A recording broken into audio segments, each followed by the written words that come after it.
Assalamualaikum warahmatullahi wabarakatuh.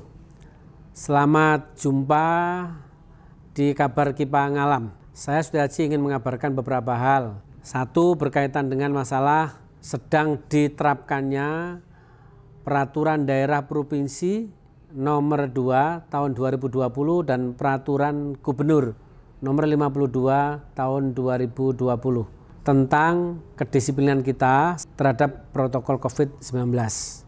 Maka sekali lagi saya sampaikan pada seluruh masyarakat, ayo kita disiplin memakai masker, menghindari kerumunan, dan cuci tangan pakai air mengalir dan sabun, dan kita lakukan physical distancing.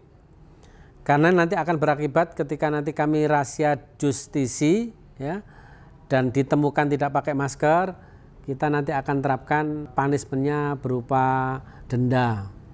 Sekali lagi, jangan karena mampu membayar denda terus kita seenaknya. Ingatlah bahwa apa yang kita lakukan berimbas kepada masyarakat sekeliling kita dan kelak akan dimintai pertanggungjawaban oleh Tuhan. Untuk itu ayo disiplin dan disiplin untuk memutus mata rantai COVID-19. Dan yang kedua, kami sampaikan bahwa Malang ini masih zona merah dan zona merah. Pertambahan terkonfirmasi positif terus-menerus bertambah. Yang meninggal dunia juga semakin hari semakin grafiknya meningkat.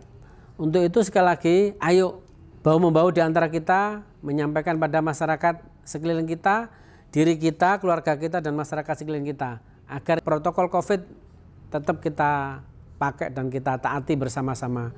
Sehingga harapan kami ekonomi tetap jalan, ya, kesehatan juga terjaga dengan baik.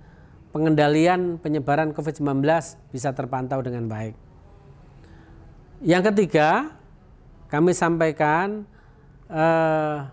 berkaitan dengan saudara-saudara kita yang saat ini lagi menunggu bagaimana insentif nakes. Jadi insentif nakes itu terkendala karena ada pelaporan yang belum purna. Maka peng-SPJ-an segera dipurnai sehingga nanti bisa akan dicairkan ke BKAD. Jadi ini yang kami sampaikan, tolong sabar sejenak, kita akan pacu terus menerus, jangan sampai saudara-saudara kita yang nakes haknya agak terlambat dan kezaliman secara sistemik jangan sampai itu terjadi. Saya tambah lagi, biasanya 3 kabar, ini ada 4 kabar berkaitan dengan anak-anakku sekalian yang menunggu subsidi kuota dari pemerintah pusat. Sekali lagi kami kemarin baru finalisasi dan waktunya agak dilonggarkan lagi karena banyak daerah yang belum mengaktifkan nomor-nomornya itu. Maka setelah masuk kepada Dapodik diverifikasi dari pusat kepada dinas, maka setelah itu udah klik, maka nanti akan masuk. Dan tunggu anak-anakku sekalian, selamat belajar, jangan pikirkan kuota karena itu sudah ditanggung negara. Terima kasih. Assalamualaikum warahmatullahi wabarakatuh.